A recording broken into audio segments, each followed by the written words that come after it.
ബോയിലറിൻ്റെ heating water heating വർക്കാകുന്നുണ്ട്, പക്ഷേ room heating വർക്കാകുന്നില്ല. റേഡിയേറ്ററിലേക്ക് ചൂട്, ഇതാണ് റേഡിയേറ്റർ. ഈ കാണുന്ന ചെറിയ പൈപ്പിലൂടെ ആ ബോയിലറിൽ നിന്ന് ചൂടുവെള്ളം വന്ന് പാസ് ചെയ്താണ് റേഡിയേറ്റർ ചൂടായി അങ്ങനെ റൂം ചൂടാകുന്നു. പക്ഷേ ഇപ്പോൾ വർക്കാകുന്നില്ല.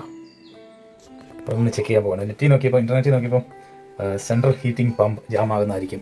അത് പ്രത്യേകിച്ച് കുറേ കാലം യൂസ് ചെയ്യാതിരിക്കുമ്പോൾ, ഇപ്പോൾ ഈ സമ്മറിൽ കുറേ നാളെ ഒരു മാസത്തോളം യൂസ് ചെയ്യാതിരുന്നു.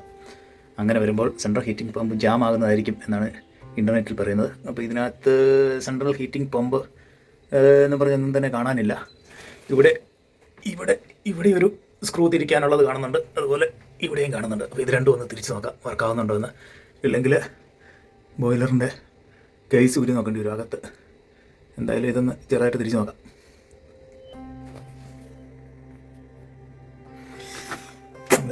ടൂൾ ബോക്സ് ഒന്ന് എടുത്ത് അടിപൊളി ടൂൾ ബോക്സ് സ്ക്രൂ ഡ്രൈവർ എടുക്കട്ടെ. സ്ക്രൂ ഡ്രൈവർ എടുത്ത് ഇനി ഇവനെ പതുക്കെ ഒന്ന് തിരിച്ച് നോക്കാം. അങ്ങനെ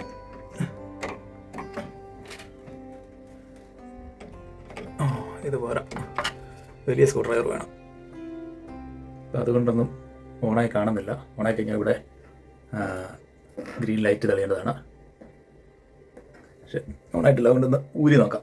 അതിനകത്ത് എവിടെയാണ് സെൻട്രൽ ഹീറ്റിംഗ് പമ്പ് എന്ന് കാണുകയും ചെയ്യാമല്ലോ. അടിയിലൊരു 2 സ്ക്രൂ ഉണ്ട്.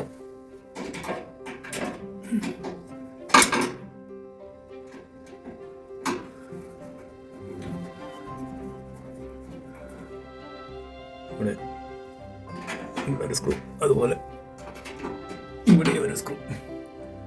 2 സ്ക്രൂ ഒന്ന് ഊരി നോക്കാം.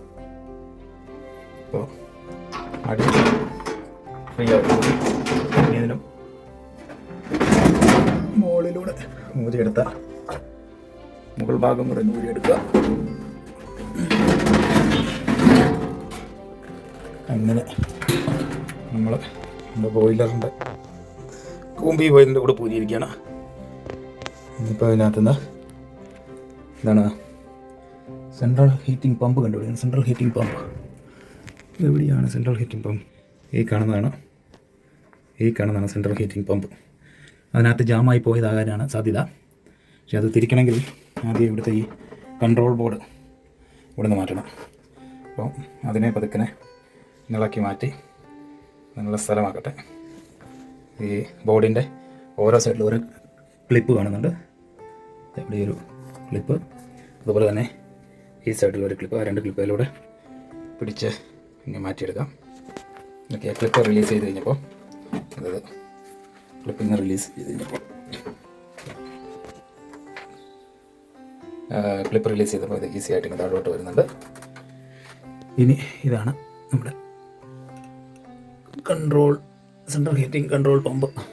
അപ്പം ഇവിടെ ഇതിലെ എഴുത്തുകൾ എന്തൊക്കെയാണെന്നൊന്ന് വായിച്ച് നോക്കാം. ഇവിടെ പ്രത്യേകിച്ച് എഴുത്തൊന്നുമില്ല.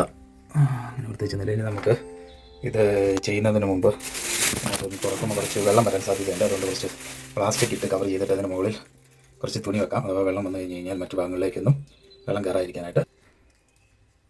ഇത് നമ്മൾ ഈ പമ്പിൻ്റെ ഇത് നൂരിടും. ഭയങ്കര ടൈറ്റാണല്ലോ. ഈ സ്ക്രൂവിങ് ഊരാൻ പോവാണ്. അപ്പോൾ അതൊക്കെ ലൂസായിട്ടുണ്ട്, ചെറുതായിട്ട് വെള്ളം വരുന്നുണ്ട്. അപ്പോൾ കൈ കൊണ്ട് ഊരാൻ തോന്നും. എന്തായാലും നല്ല ടൈറ്റാണ്. ഇപ്പം ടൈറ്റല്ല, പക്ഷേ കൈ കൊണ്ട് ഊരാൻ പ്രയാസമാണ്. അതുകൊണ്ട് കൈ ഊരാം.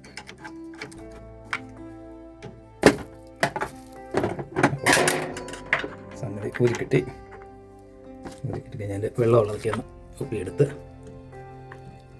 ഇനി ഇതിനകത്തുള്ള പമ്പിനെ നമ്മൾ എന്ത് ജാമാണെന്ന് നോക്കണം. ഇതിനകത്തൊരു സ്ക്രൂ ഉണ്ട്. ആ സ്ക്രൂവിൽ തിരിച്ച് നോക്കാൻ പോവാണ് പമ്പ് വർക്ക് ചെയ്യണമെന്ന്. വെള്ളം ചെറുതായിട്ട് ഇപ്പോഴും വരുന്നുണ്ട്. അപ്പോൾ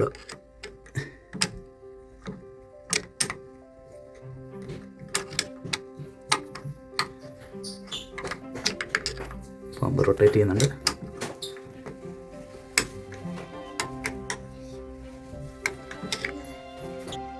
അപ്പോൾ അതിനകത്ത് പമ്പ് റൊട്ടേറ്റ് ചെയ്യുന്നുണ്ട്. പിന്നെ നമ്മളതിനെ വാഷർ വെച്ച് അടയ്ക്കാൻ പോകണം. ഡാനിമോൾ വന്ന് ഡാനിയല വന്നിട്ടുണ്ട്. റേഡിയേറ്റർ വർക്ക് ചെയ്യാത്തതുകൊണ്ട് ഹീറ്റർ വർക്ക് ചെയ്യാത്തതുകൊണ്ട് ഡാനിയല തണുപ്പ് കൊണ്ട് സെറ്ററൊക്കെ ഇട്ടാണ് നടക്കുന്നത്, ജമ്പറൊക്കെ ഇട്ട്. ഹലോ ഡാനിയല, അത് സെറ്റാക്കി. നമുക്ക് ഇനി ഒന്ന് റീസെറ്റ് ചെയ്ത് നോക്കാം. റീസെറ്റ് ചെയ്യാനായിട്ട് ഓഫിലേക്ക് ഇട്ട് 2 minutes ഓഫിൽ വെക്കുക. അപ്പോൾ 2 minute ആയിരിക്കണം. നമുക്ക് ഒന്ന് ഓണാക്കി നോക്കാം.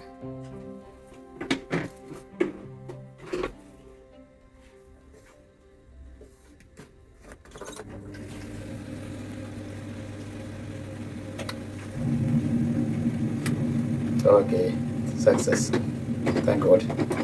നമ്മുടെ റേഡിയേറ്ററും വർക്കായിരിക്കുകയാണ്. Ready for winter. പിന്നെ വിൻ്ററിൽ അടിപൊളിയായിട്ട് റേഡിയേറ്ററൊക്കെ വർക്ക് ചെയ്യാം. Okay, thanks for watching.